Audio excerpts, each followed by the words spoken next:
자, 그럼 4절부터 한번 다시 볼까요? 4절은 권리 행사와 의무의 이행에 관한 내용이죠. 권리가 무엇인지 받고, 또 권리의 행사를 그럼 어떻게 할 것인가? 권리끼리 충돌 경합부도 봤으니까 행사할 때는 어떻게 하고 의무는 어떻게 이행할 것인가? 이런 걸 보는 거죠. 자, 권리 행사의 의의는요, 권리의 내용을 구체적으로 실현하는 것을 권리 행사라고 하는데, 그 권리마다 그 행사 방법은 다 다르겠죠. 예를 들어서 지배권 행사는 권리 객체를 지배함으로써 이루어져 소유권 행사로서 목적물에 대한 사용수익 처분 이런 것들. 그리고 청구권 행사는 상대방에 대해서 어떤 행위를 요구하고 이행을 수령함으로써 급부를 청구하는 거니까. 그래서 금전지급이나 물건인도 청구하고 이행 받는 것 이런 식으로. 형성권은 일방적 의사표시에 관한 거니까 동의 취소 해제의 의사표시를 하면 행사가 되는 거고, 항변권은 청구권자 이행 청구가 있을 때 이걸 거절하는 거니까 매매계약에서 매도인이 일방적으로 대금지급 청구하면 아까 동시행 관계라고 그랬죠. 목적물의 인도와 매수인의 대금지급은 동시행 관계가 있기 때문에 네가 안 주면 나도 못 주겠다 이런 식으로 항변할 수 있다는 얘기예요. 그리고 권리행사의 한계를 보면 권리행사는 자유입니다. 그래서 권리를 행사하냐 안 하냐 이거는 그건 내 마음이죠. 계약자의 원칙. 그런데 권리행사 한계가 있어요. 이걸 마음대로 해버리면 사회질서가 엉망이 돼버리겠죠.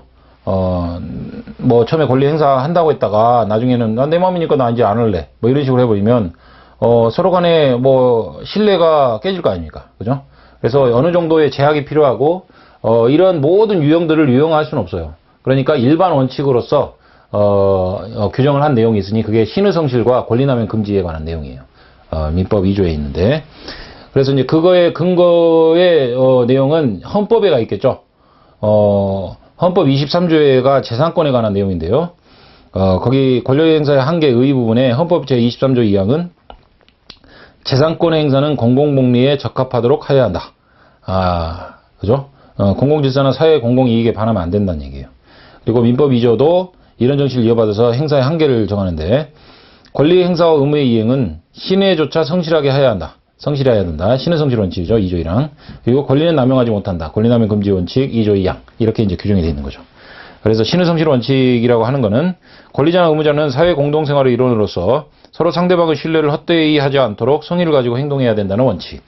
여기에 이제 그 내용을 보면 권리 의무 내용이 이제 구체화돼야 되는 거죠. 너무 일반적이잖아요. 추상적이고. 그래서 계약 내지 민법 규정 취지에 맞게 이를 보충하는 선에서 머물러야지 별도로 다른 법리를 형성해서는 안 되죠. 그죠? 그리고 일반 조항이에요, 이거는. 그러니까 구체적 타당성을 실현하기 위한 보충적으로 적용을 돼야 된다는 얘기죠. 그래서 구체적 만약에 이제 성문법이나 불문법이나 여러 가지 상황들을 가지고 안 되는 경우가 있어요, 해석이.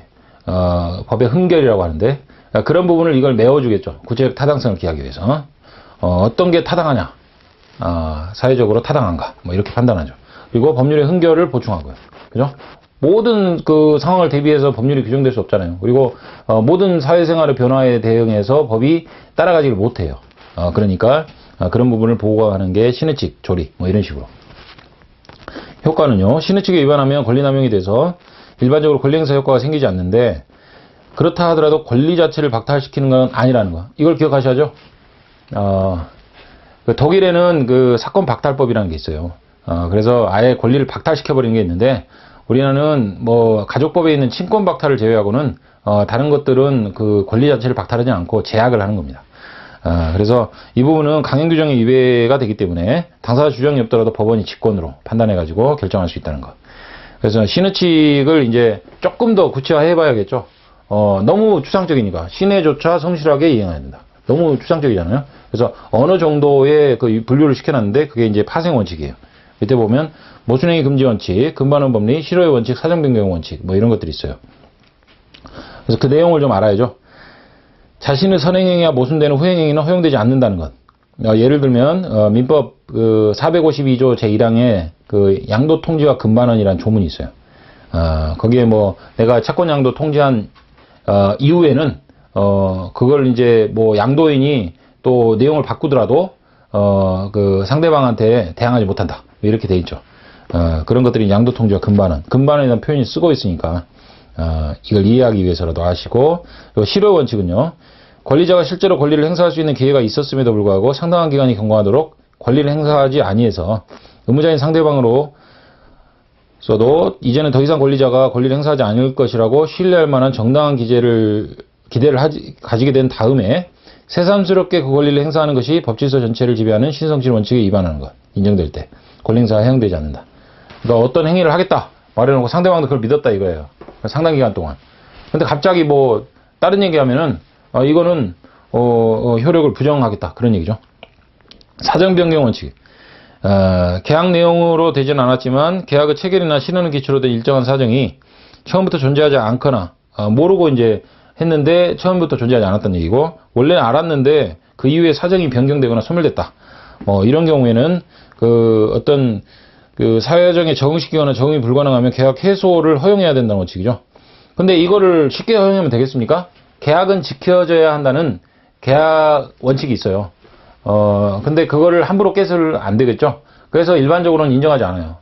사정 변경은 원칙적으로 인정하지 않는데 예외적인 상황에서만 인정을 합니다. 그 예외적인 모습만 좀 알아놓으면 되겠죠. 그래서 뭐 그런 예외적인 모습을 법률의 규정에 의해서 표현해 놓은 것도 있어요. 지료증감 청구권이라든가 전세금 증감 청구권, 차임 증감 청구권.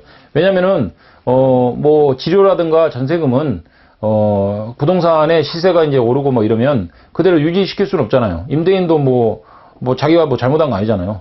더 경제활동의 수단으로서 내가 이 전세금이나 지료를 올려받을 수 있지 않습니까? 그런데 그 청구를 할 때 어느 정도 제약은 둬야겠죠. 뭐 부동산 폭등을 해가지고 거기에 대해서 너무 많은 전세금을 올려버리면 거기에 살고 있는 세입자는 정말 힘들잖아요. 그러니까 어느 정도 특별법이나 이런 걸로 제약을 하게 되겠죠. 그래서 그렇게 되는 거고, 이제 판례가 그동안에 인정했던 게 근보증 사례라든가 이런 데서는 인정했어요. 근보증이 뭐냐면 계속적 보증이에요. 그러니까 정해놓고 하는 게 아니고 일정 범위를 정해놓고 한도 보증이라고 하죠. 요 기간 동안 요 범위, 요 금액 범위 내에서 내가 보증을 할게. 근데 그걸 넘은 거는 안 돼.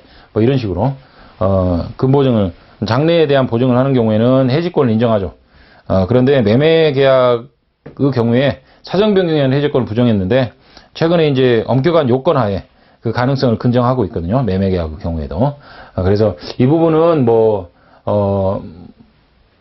변호사나 뭐 법무사의 경우에는 상당히 내용을 깊숙이 들어가야 되지만 신용관리사의 경우에는 그렇게까지 많이 알 필요는 없어요. 그래서 이렇게 약해서 표현을 했고요. 그리고 권리남용 금지 원칙 볼까요? 외형상으로는 권리의 행사인 것처럼 보이지만 구체적인 경우에 실질적으로 검토할 때는 권리의 공공성, 사회성에 반하는 권리 본래의 사회적 목적을 벗어난 것이어서 정당한 권리 행사로 시인할 수 없는 행위. 권리 남용의 효과를 볼까요? 권리 행사가 위법한 것에 대해서 권리를 행사한 것으로 인정되지 않는다. 즉 권리 행사의 효과가 주어지지 않는다는 거죠. 그렇지만 권리 자체를 박탈할 수는 있습니까? 안 된다는 거죠.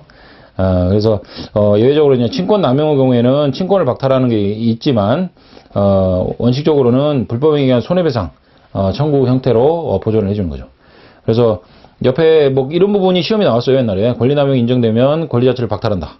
권리 남용하지 못하면 권리를 남용하면 권리 자체가 박탈된다. 이런 식으로 지문이 나오니까 그 부분을 기억하라는 얘기고, 의무이행 부분은 뭐 의무이행은 신의 조처 성실히 해야 된다고 하는 거니까 개별적으로 판단을 하는 수밖에 없겠죠.